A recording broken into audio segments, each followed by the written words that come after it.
Bismillahirrahmanirrahim. Assalamualaikum warahmatullahi wabarakatuh.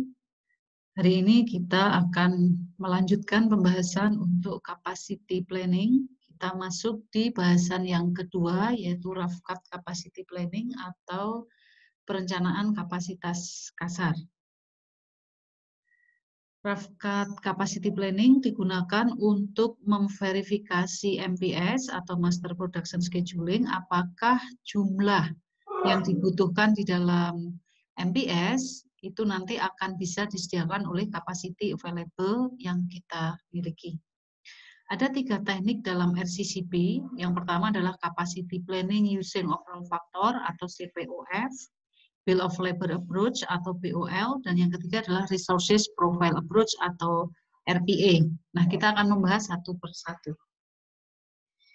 Nah, posisi Rafkat Capacity Planning, kalau kita lihat di dalam struktur atau diagram PPC, yaitu posisinya adalah untuk memvalidasi MPS, di mana MPS ini akan bisa kita eksekusi kalau kapasitas yang dibutuhkan itu bisa dipenuhi oleh kapasitas available, di mana kapasitas yang dibutuhkan nanti dihitung dengan RCCP. Nah, di sini diberikan contoh ya, contoh misalkan ada MPS untuk produk lampu LAXX ya. Jadi kita akan melihat, akan memvalidasi apakah jumlah yang dibutuhkan oleh MPS itu nanti bisa kita sediakan dengan kapasitas yang kita miliki. Nah, ini dari Januari sampai Desember ya, kita lihat bahwa ini adalah forecast ya, forecast dari Januari sampai Desember. Kemudian ini adalah jumlah kapasitas ya, jadi jumlah lampu dalam hal ini, maaf, jadi jumlah lampu yang kita rencanakan untuk memenuhi forecast. Nah, karena ini adalah spesifik produk lampu LAXX, maka ini tentu merupakan rencana yang sudah pada level item atau pada level MPS. Nah, bagaimana cara kita membaca tabel ini? Yang pertama adalah bahwa kita punya inventory 15.000 ya di awal Januari. Kemudian di Januari ada permintaan 22.000 ya, di mana kita punya rencana production plan akan berproduksi reguler dengan jumlah 15, tidak ada overtime sehingga total produksi kita di bulan Januari adalah 15 ya, ribu ya satuannya. Nah, sehingga kita punya inventory 15, kemudian kita akan produksi 15, sehingga kita punya 30, sementara ada permintaan 22. Nah, sehingga akan ada sisa 8. Demikian juga di bulan Februari. Di awal bulan Februari ya, atau di akhir Januari kita punya sisa 8. Nah, ada kebutuhan 8 di bulan Februari. Sementara rencana produksi kita adalah 15 ya, dengan jam reguler, 0 overtime, sehingga tidak ada overtime, sehingga total kita akan memproduksi 15 pada bulan Februari. Nah, sehingga kita punya sisa 8, kita produksi 15, berarti kita akan punya 23.000. Sementara permintaan ada 8, sehingga akan ada sisa 15. Nah, demikian seterusnya ya, demikian seterusnya Februari, Maret sampai Desember. Nah, di sini kita lihat bahwa di bulan Agustus, nah kita juga ada rencana overtime ya, jadi rencana overtime karena kalau kita lihat bahwa September, Oktober, November, Desember kita lihat ini permintaan dari forecast ya itu akan meningkat tajam di situ. Nah, sehingga kita lihat bahwa ini adalah rencana produksi dari MPS ya, kemudian ini adalah inventory yang kita rencanakan. Nah, kita akan melihat apakah capacity yang kita miliki ya itu nanti bisa memenuhi dari capacity required. Nah, untuk yang pertama kita akan menghitung dulu capacity required atau kapasitas yang dibutuhkan dari rencana produksi ini. Dengan sejumlah produksi di sini, berapa jumlah kapasitas yang dibutuhkan. Nah, kita akan menghitung dengan RCCP, Rafkat Capacity Planning, untuk mengetahui apakah berapa jumlah ya kapasitas atau jam ya, jam kerja yang dibutuhkan untuk memproduksi sebanyak MPS yang di sini. Nah, ini adalah gambaran dari contoh ya, jadi produk lem tadi, lampu tadi, bahwa lampu ini secara sederhana ini adalah lampu ya, terdiri dari base di sini dasarnya, kemudian kita lihat di sini juga ada proses untuk perakitan soketnya ya, tempat dudukan lampunya. Kemudian di sini adalah setnya, shadow-nya di situ ya, sehingga kita lihat ini adalah visualisasi contoh dari lampu yang akan kita buat. Nah, ini adalah susunan bahan dari lampu LAXX ya. Ini disebut sebagai super bill of material. Jadi apa itu super bill of material? Nah, super bill of material adalah sebuah planning bill of material. Jadi sebuah daftar list material, rencana list material yang sebenarnya ini tidak digunakan secara aktual untuk membuat produk itu. Nah, namun ini menunjukkan rata-rata jumlah dari komponen part dan juga berbagai pilihan ya yang membuat finish produk. Nah, karena perusahaan ini membuat berbagai macam jenis lampu ya, nah sehingga gambar tadi ya adalah super bill of material, sehingga lampu itu terdiri atas berbagai macam jenis atau berbagai macam jenis option ya. Nah, ini disusun ya dengan mengkombinasikan dari beberapa bill of material ya, dari beberapa produk yang similar yang menggunakan komponen yang sama. Nah, sehingga kalau kita lihat ya, kita lihat bahwa perusahaan ini memproduksi beberapa lampu ya, di mana lampu itu ada beberapa jenisnya. Nah, misalnya untuk base assembly-nya ya, yang bagian yang bawah tadi base assembly-nya di sini, itu ada yang ukurannya 7 in, ada yang ukurannya 8 inch. Nah, komposisinya yang ukurannya 7 in itu menduduki 60% dari jumlah yang akan diproduksi. Kemudian shades-nya, shadow ya yang atas ya, bagian penutup ya, bagian penutup itu terdiri atas 3 jenis. Ada yang tipe 14B, 15W, 15C. Nah, ini komposisinya. Ya, sehingga komposisi dari shades-nya itu yang 14W itu 10%, 15W itu 30%, 15C itu 60%. Demikian juga soket assembly-nya ya. Ada yang one way, ada yang three way ya, yang nantinya untuk electricity. Nah, sehingga ini adalah susunan dari super bill of material dari lampu LAXX. Nah, kita akan masuk ya, jadi ada 3 jenis RCCP yang akan kita bahas. Jadi yang pertama adalah bahwa data yang diperlukan MPS ya, MPS tadi sudah ditampilkan. Yang kedua, waktu yang diperlukan untuk memproduksi satu produk. Dan juga tentu saja adalah work center ya yang dibutuhkan untuk memproduksi produk itu. Kemudian proporsi waktu yang digunakan untuk setiap resources, sumber daya dalam hal ini adalah mesin atau work center. Nah, teknik yang pertama ya, teknik yang pertama kita akan masuk pada CPOF ya, CPOF di mana pada CPOF ini kita akan menggunakan historical proportion atau proporsi dari waktu standar atau waktu baku pada masing-masing workstation atau stasiun kerja. Ya, CPOF, capacity planning using overall factor. Nah, kita lihat bahwa ada 5 work center yang digunakan untuk memproduksi lampu ya. Dan kita lihat adalah ada untuk dimulai dari base forming ya, kemudian ada plastic molding, oven, socket assembly ya. Ini proporsinya. Nah, proporsi itu dari mana? Proporsi itu didapatkan dari, nah kita lihat di sini ya. Jadi untuk proses lem assembly membutuhkan waktu 0,1 jam ya, ini waktu bakunya atau waktu standarnya. Oven 0,01, base forming 0,05, plastic molding 0,02, socket assembly 0,04. Sehingga untuk 1 unit lampu itu membutuhkan waktu baku 0,22 jam. Nah, sehingga proporsinya bahwa untuk lem assembly berarti 0,1 dibagi 0,22 kali 100%. Ya. Oven 0,01 dibagi 0,22 kali 100%. Nah, sehingga kita mendapatkan proporsi waktu. Makanya CPF, capacity planning using overall factor. Nah, sehingga kalau kita lihat ya, kita lihat berapa jumlah kapasitas yang dibutuhkan untuk membuat lampu sebanyak yang ada di MPS. Nah, ini adalah historical proportion ya, historical proportion, lem assembly, oven, base forming, plastic molding, socket assembly. Ya, ini adalah proporsinya, kita taruh di sini. Kemudian apa yang dilakukan? Jadi yang pertama bahwa di bulan Januari kita punya rencana produksi atau MPS ya, Master Production Scheduling sebanyak 15.000. Kita lihat di sini tadi. Oke. Nah, di sini Januari akan ada MPS total 15.000, Februari 15.000. Ini adalah MPS ya. Ini adalah jumlah yang akan kita hitung kapasitasnya. Kapasitas yang akan kita hitung kebutuhan ya, capacity requirement, kebutuhan jam yang diperlukan untuk menghasilkan 15.000 lampu. Januari 15.000 ya. Nah, kita akan lihat berarti dari 15.000 itu maka total capacity requirement adalah 15.000 dikalikan 0,22. Ya, karena satu lampu membutuhkan 0,22 jam.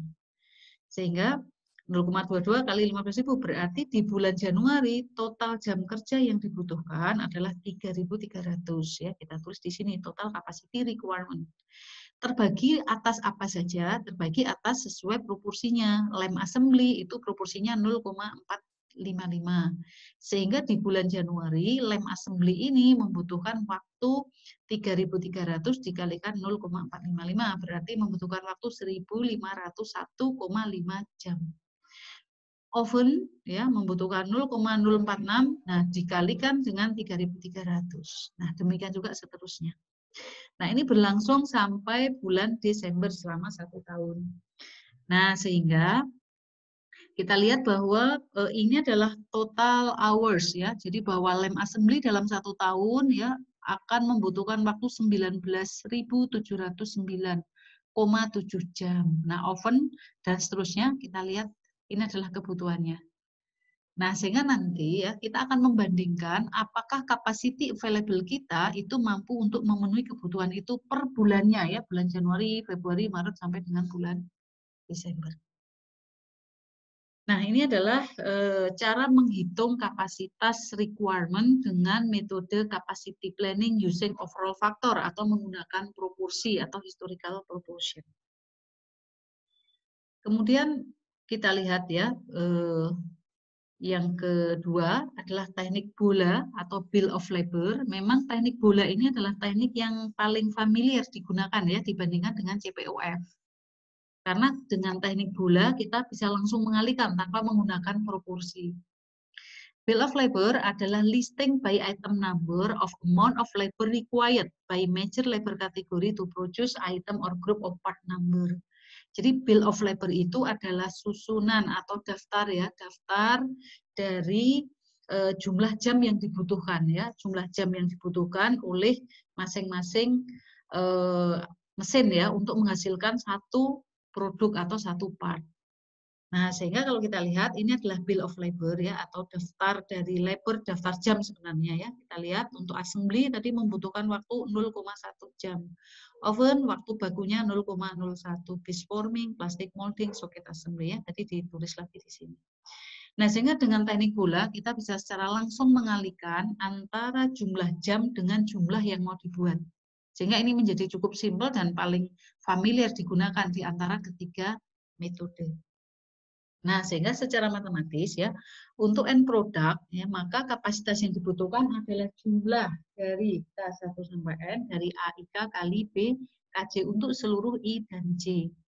A adalah bill of labor ya, kemudian atau waktu baku ya. Sementara B itu adalah MPS ya untuk produk K di dalam periode J ya. Jadi produknya adalah produk K dalam periode J.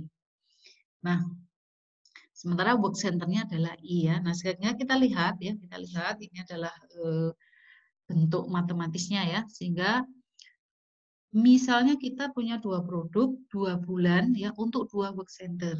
Kita punya produk 1, produk 2 dengan MPS ya, ini adalah MPS-nya produk 1 itu di bulan 1 dibuat sebanyak B11.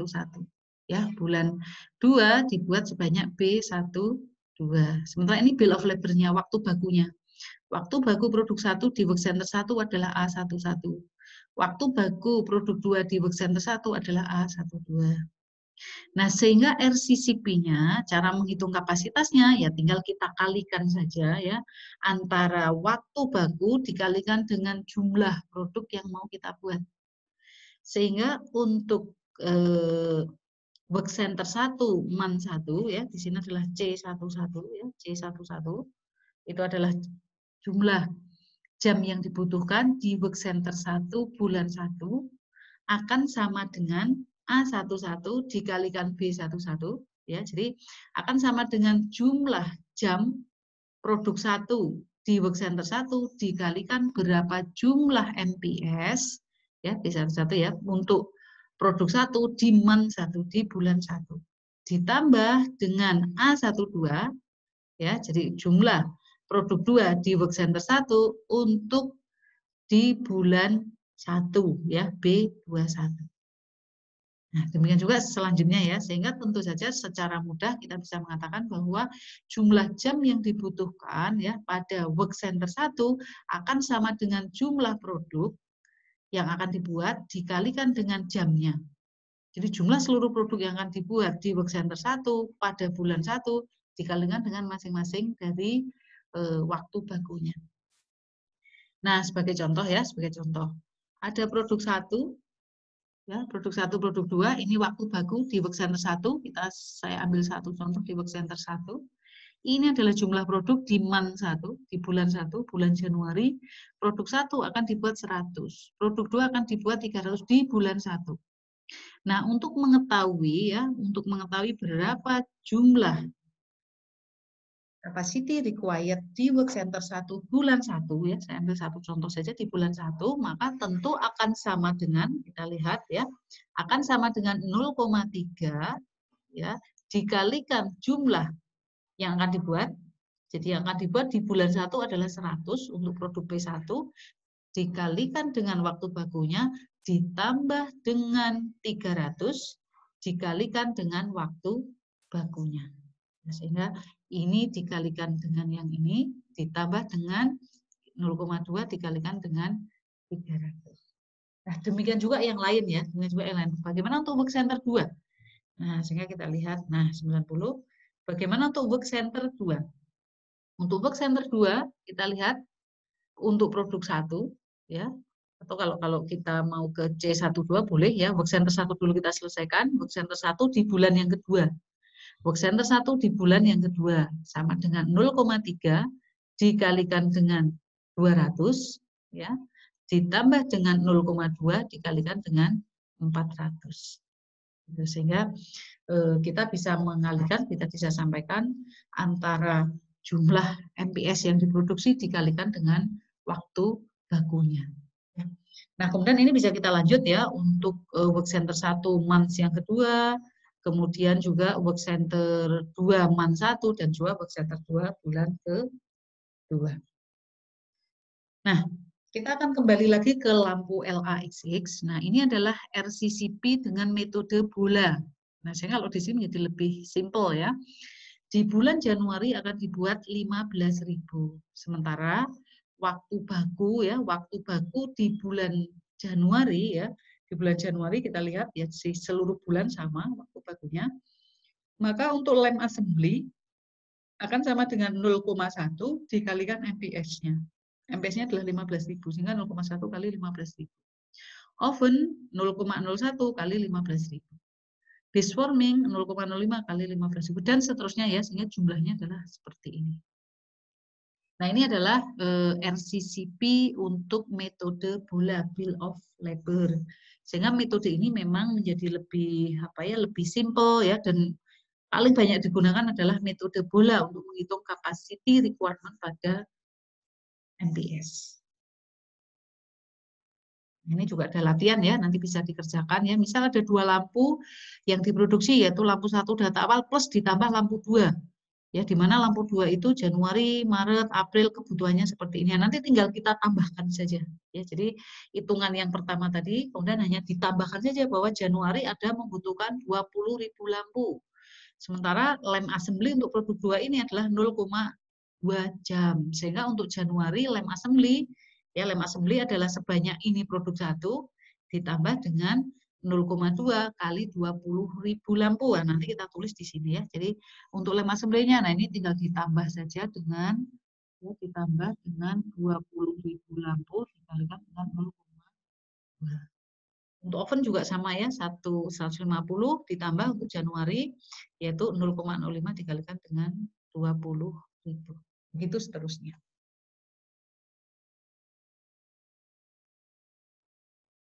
Ya. Nah, teknik yang ketiga adalah RPA ya, RPA yaitu Resources Profile Approach. Nah, ini memang berbeda ya, berbeda dengan dua metode yang pertama tadi. Jadi kalau metode CPOF, Capacity Planning Using Overall Factor, dan BOLA itu mengasumsikan bahwa semua proses itu dilakukan pada waktu yang bersamaan. Nah, namun kalau RPA, Resources Profile Approach, ini terjadi pada kasus-kasus di mana berbagai macam proses ini tidak dilakukan pada periode yang sama. Nah, ini sehingga ada istilah adalah adanya lead time offsetting ya, time based the labor requirement. Nah, ini terjadi biasanya pada sistem manufaktur yang membutuhkan waktu yang sangat lama.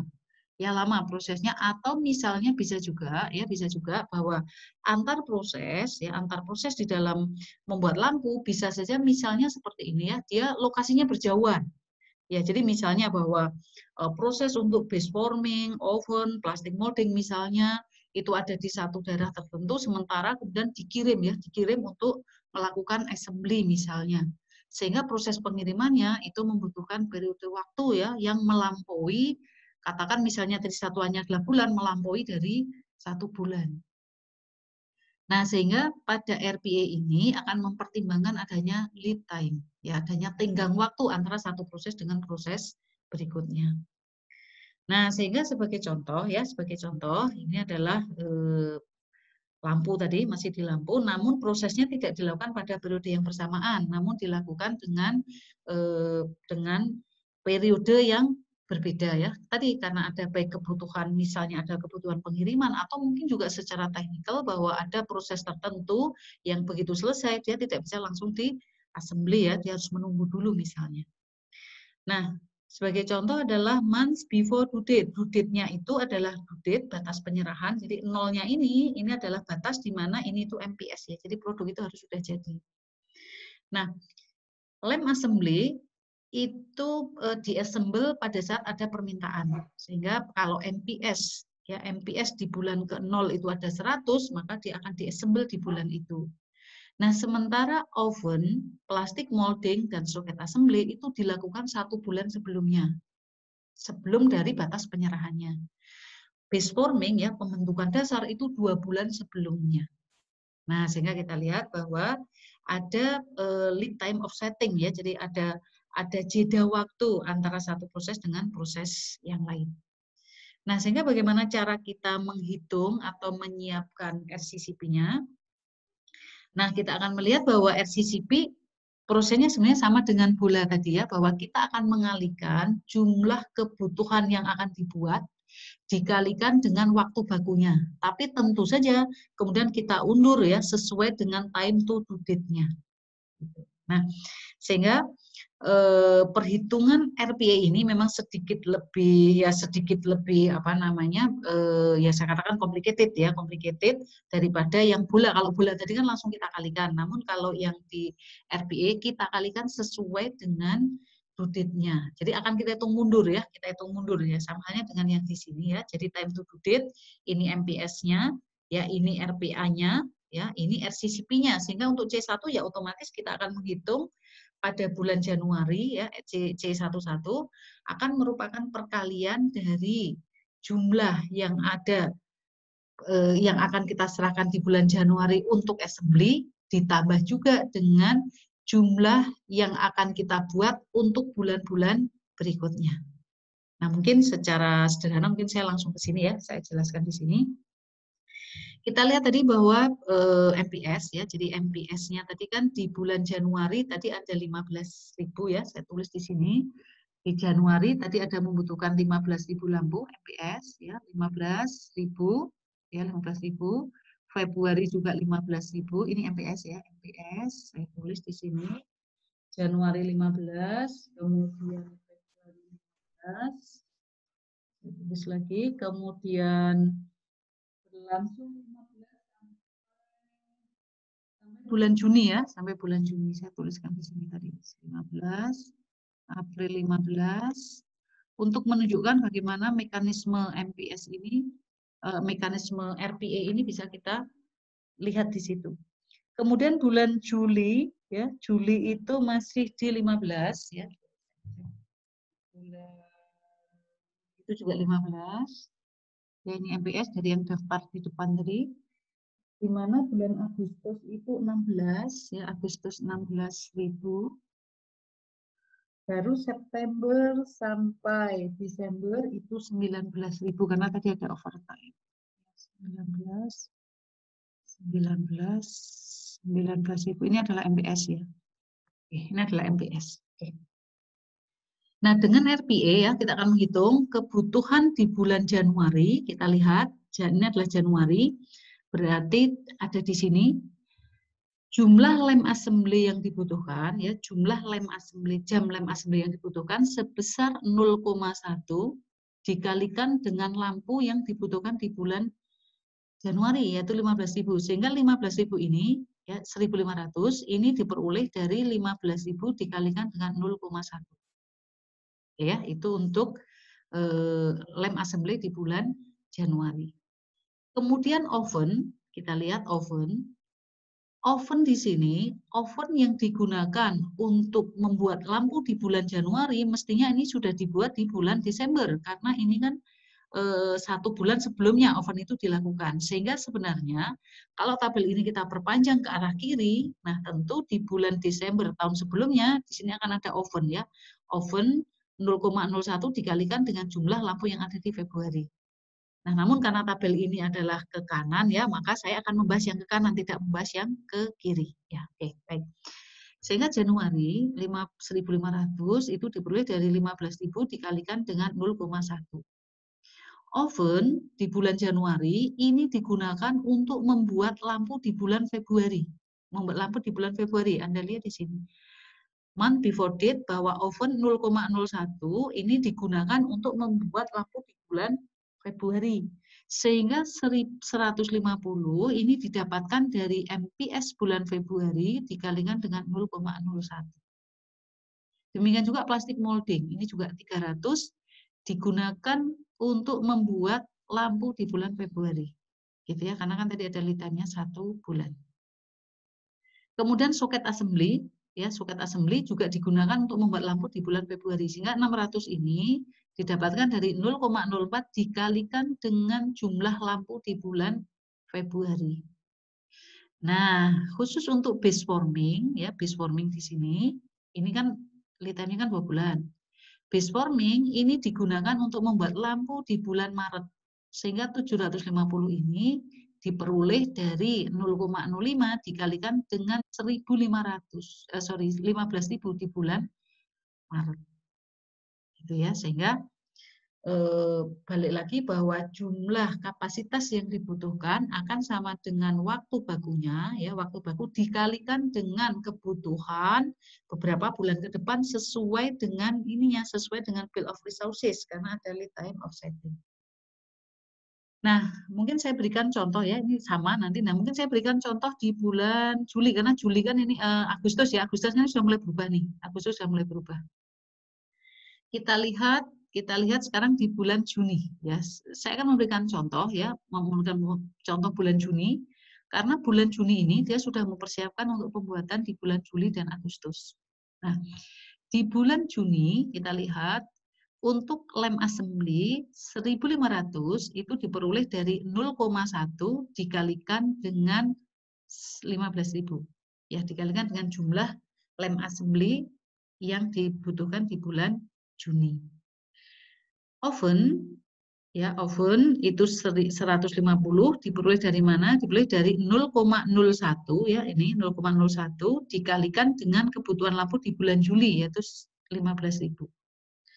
Nah, Anda lihat base forming ya. Base forming di bulan Juni ini diperoleh dari 0,05 ya dikalikan dengan jumlah MPS di bulan Agustus. Itu karena apa? Karena kan ini 2 bulan ya, 2 bulan dia membuat base forming di sini yang nantinya akan dirakit di bulan Agustus. Nah, caranya begitu. Sehingga 800 ini diperoleh dari 0,05 dikalikan dengan MPS di bulan Agustus. Ya, soket assembly 300 ini diperoleh dari 0,04 ya, plastik molding ya. 0,02 dikalikan dengan jumlah kebutuhan lampu di bulan Juli. Gitu ya. Nah, sehingga balik lagi bahwa di RPA ini dia mempertimbangkan lead time offsetting. Nah, baik ya, jadi ada 3 metode. Nah, bagaimana cara kita memilih? Nah, yang pertama memang ukuran lot itu diasumsikan lot for lot ya, sehingga kalau yang dibuat 15 ya berarti kita akan membuat dalam sekali setup itu 15.000 gitu ya. Kemudian yang kedua bahwa metode bill of labor itu lebih direkomendasikan daripada metode CPOF. Karena apa? Kalau bill of labor itu secara simpel langsung mengalihkan antara bill of labor atau antara waktu baku dengan jumlah kebutuhan MPS.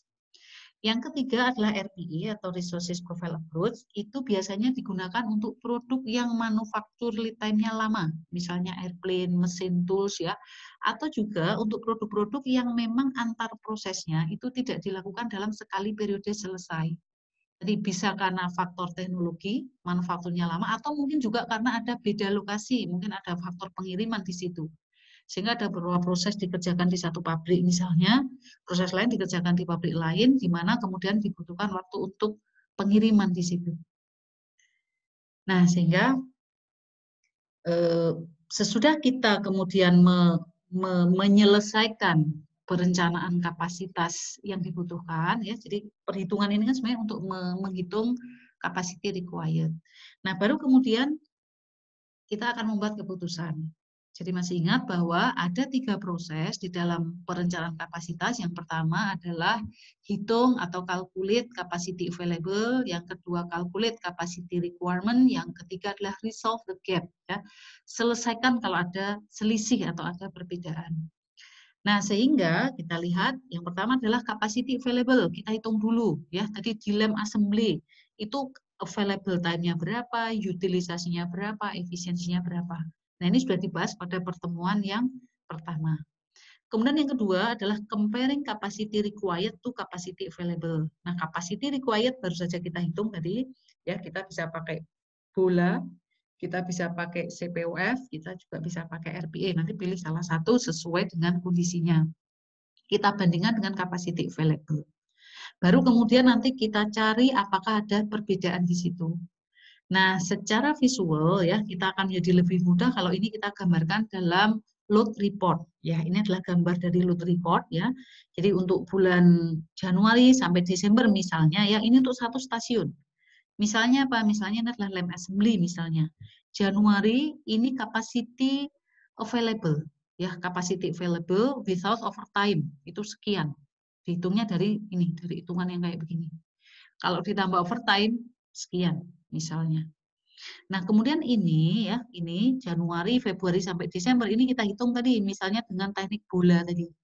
Nah, terus kita bandingkan.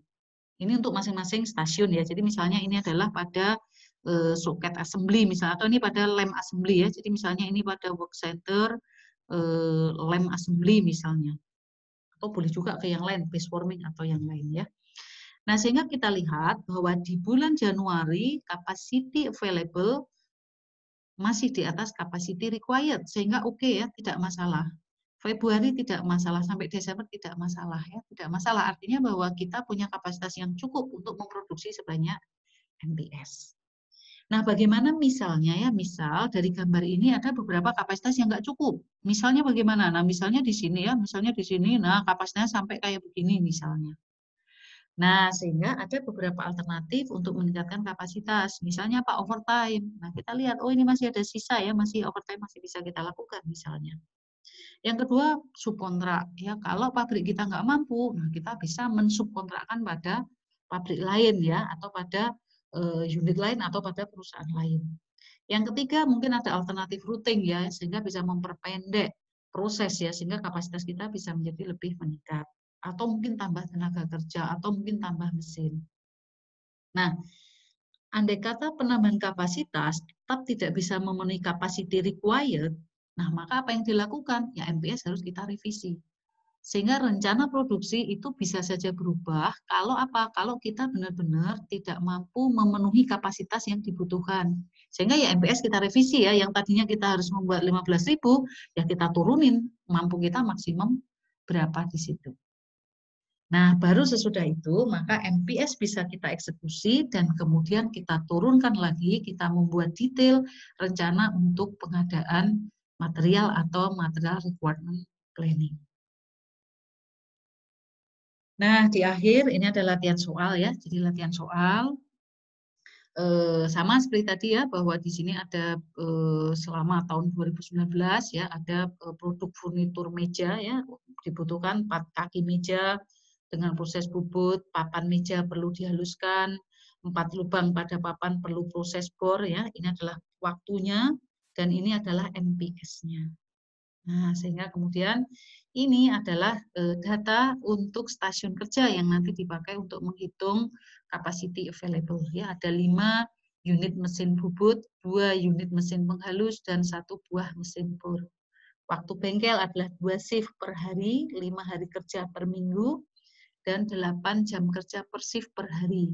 1 bulan ada 4 minggu. Nah, jam lembur juga tersedia maksimum 12 jam per minggu atau 50 jam per bulan.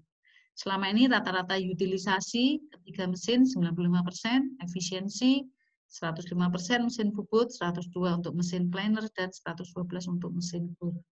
Hitung kebutuhan kapasitas untuk setiap back center selama tahun 2019 dan gambarkan load profile-nya menggunakan metode bola.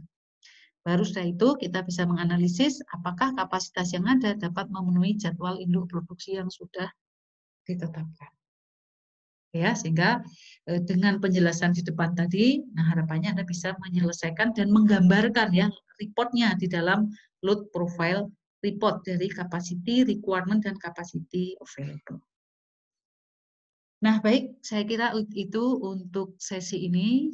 Semoga bermanfaat. Nanti akan kita lanjut pada perhitungan kapasitas yang lebih rinci, yaitu CRP yang digunakan untuk memproduksi MRP.